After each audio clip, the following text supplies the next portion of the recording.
Forbidden fruit on apple juice, can I sip on the cup? Mix it with some 1942 and I'm hitting you up. Girl, you chosen, fuck it up when you bust. Assalamualaikum warahmatullahi wabarakatuh. Perkenalkan, nama saya Maria Ulfa Dwi Damayanti dari kelas 12 MIPA.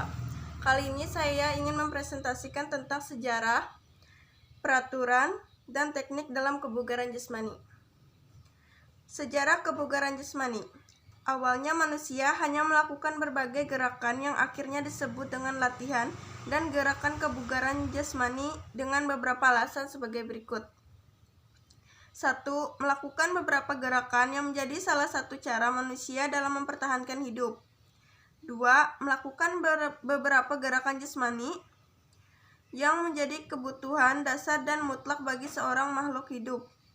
3. Dengan menjalani kehidupan yang aktif, yaitu dengan terus melakukan berbagai gerakan, maka manusia bisa terhindar dari hipokinesis. Sejarah kebugaran jasmani. Istilah pendidikan jasmani telah dikenal pada tahun 1950. Di Indonesia, cukup lama menghilang dari wacana, terutama sejak tahun 1960. Tak kala istilah itu diganti dengan istilah olahraga. Dampak dari perubahan tersebut sangat luas dan mendalam, terutama terhadap struktur dan isi kurikulum di semua jenjang pendidikan sekolah. Kesalahpahaman juga terjadi terhadap makna kedua istilah itu, karena hampir selalu hanya dikaitkan dengan kepentingan pembinaan fisik, seperti tujuan berprestasi atau sebatas pencapaian derajat kebugaran jasmani. Konsep dasar pendidikan jasmani dapat dipandang dari 3 aspek, yakni sejarah, pandangan filsafat, dan bukti-bukti ilmiah. Upaya pembaharuan pendidikan jasmani yang terpayungi dalam gerakan sistem pendidikan nasional berlangsung dalam sebuah bentengan pergulatan antara dorongan untuk berubah dalam kesinambungan. Kebijakan publik dalam pembinaan olahraga yang tercermin dalam kepentingan nasional berupa prestise dan kebanggaan nasional untuk membangun percaya diri bangsa selama era pendidikan Bung Karno dalam kerangka atau selama era dalam pemerintahan Soeharto selama 32 tahun terakhir sangat kuat mempengaruhi arah, isi, dan pengelola olahraga pada umumnya dan pendidikan jasmani pada khususnya.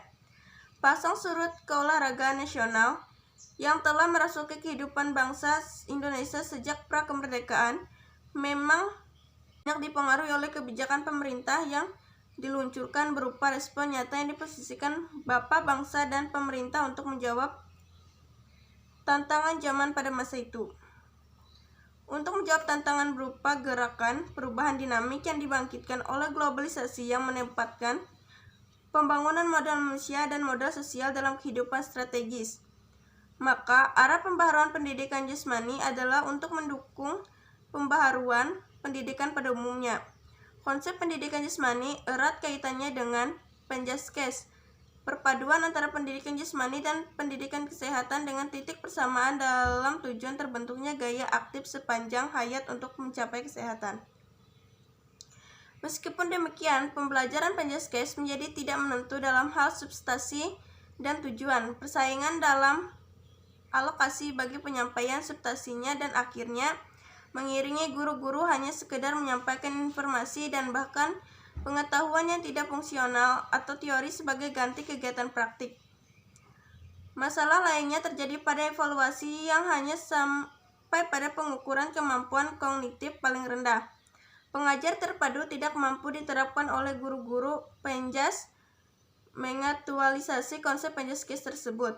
Pendidikan jasmani pada hakikatnya merupakan proses pendidikan melalui aktivitas jasmani sebagai alat untuk mencapai tujuan pendidikan. Tujuan yang ingin diharapkan bersifat menyeluruh, meliputi aspek fisik, intelektual, emosional, sosial, dan moral. Begitu dekat pula tujuannya untuk pembinaan kesehatan dan kesadaran tentang lingkungan hidup. Dari sejarah tersebut, aktivitas jasmani dalam bentuk kegiatan bermain merupakan alat utama pendidikan.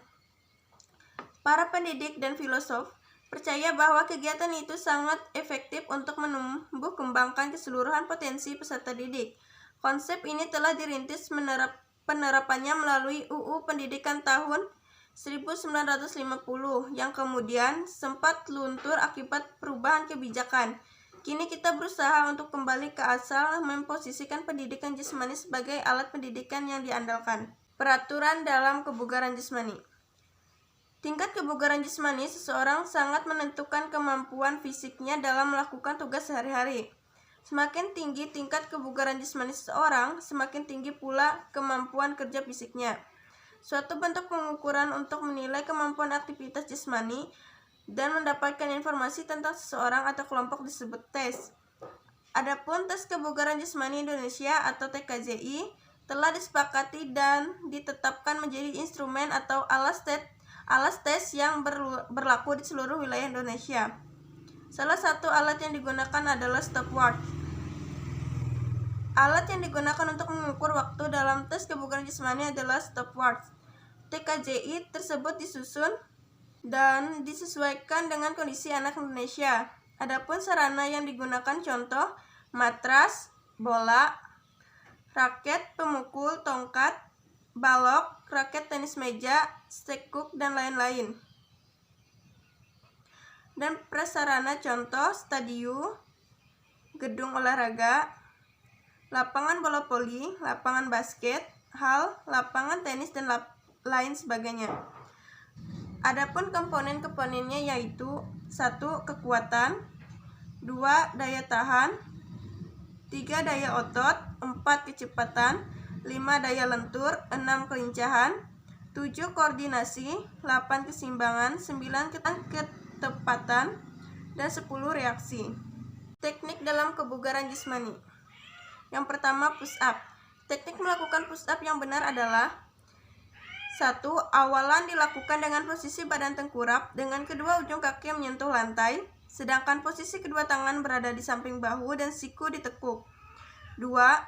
Kemudian angkat tubuh dengan meluruskan kedua tangan. Ketika mengangkat tubuh, posisi kedua kaki tetap lurus dan rapat. 3. Kemudian turunkan tubuh dengan menekuk siku tangan hingga badan hampir menyentuh lantai, tapi jangan sampai menyentuh lantai. 4. Ulangi dengan mengangkat dan menurunkan badan sesuai dengan kekuatan tubuh Anda menimbulkan cedera. 2. Sit up. Teknik gerakan saat melakukan latihan sit up adalah sebagai berikut. 1. Memposisikan diri dengan berbaring sementara punggung menempel di lantai serta lutut ditekuk. 2. Untuk menghindari benturan kepala dan lantai, maka letakkan jari-jari tangan di belakang kepala. 3. Tubuh bagian atas kemudian diangkat hingga siku berada di sebelah lutut. 4. Lantas kembali turun tubuh secara perlahan. 5. Ulangi rangkaian gerakan ini secara tepat. Back up. Berikut adalah cara melakukan gerakan back up yang bisa Anda ikuti. Yang pertama, berbaringlah dengan posisi tengkurap. 2. Posisikan kedua tangan di belakang kepala, kemudian luruskan dan rapatkan kaki ke belakang.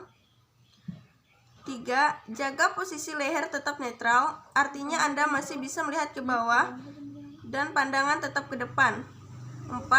Angkat bagian tubuh atas Anda sekitar perut sampai kepala. Naik lalu secara perlahan ke arah lantai. Pastikan posisi kaki tidak bergerak dan tetap menyentuh lantai. 5. Jangan lupa untuk mengatur napas Anda ketika bagian tubuh Anda bergerak naik dan turun. Sekian presentasi dari saya. Terima kasih.